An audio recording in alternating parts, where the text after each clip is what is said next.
Welcome to my first video of the torso series. So in this first video, I will discuss the skeletal and structural aspect of the skeleton of the axial skeleton. So the head, the rib cage, and I'm going to include the whole pelvis into what is described as the axial skeleton. So we'll see why we call it axial skeleton in a while. So let's start with the concept of proportional relationship. So what I want to do, I want to relate the volume of the head with the volume of the rib cage and the volume of the pelvis proportionally. Let's see what that means, right? So I have some tools in here that I'm going to use to facilitate our drawing, to make it more clear that these segments between head, which is going to be my initial measurement, this is going to be 1, right? I'm going to use this measurement to relate to all the other measurement of the body, right?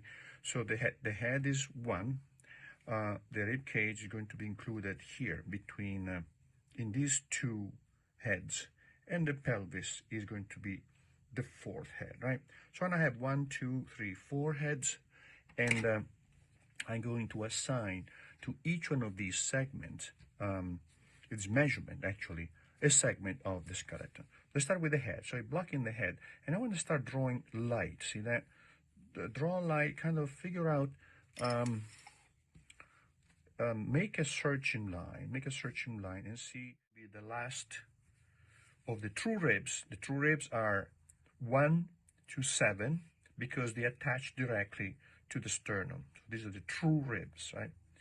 The false ribs are 8, 9, and 10 because they attach indirectly to the sternum by attaching to the 7th rib, right? And then the 11 and the 12 are the floating ribs because they are not attached and they kind of stick out like this, right?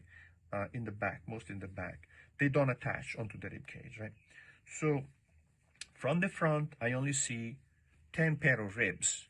These I can disregard. So we have 24 ribs, like 12 pair of ribs, but the last rib here that is connected with the costal arch is the 10th rib. Then I have the 11th and the 12th, which are posterior, and I don't see them. So I'm going to draw only 7 of the femur, right?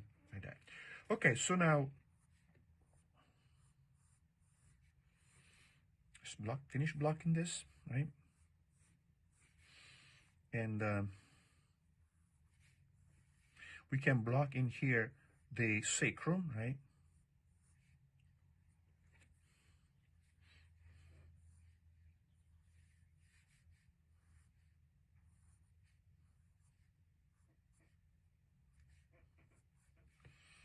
And I don't need to put other anatomical details. There's plenty of stuff in here, scaly spines, etc. We don't need to put all that stuff.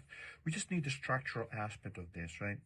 So this portion here, as I will show you here, is thicker. This is thick. This is thick, right? This is a big, thick part, right? Because that's where the weight is going down. It's traveling through that. So all this portion here needs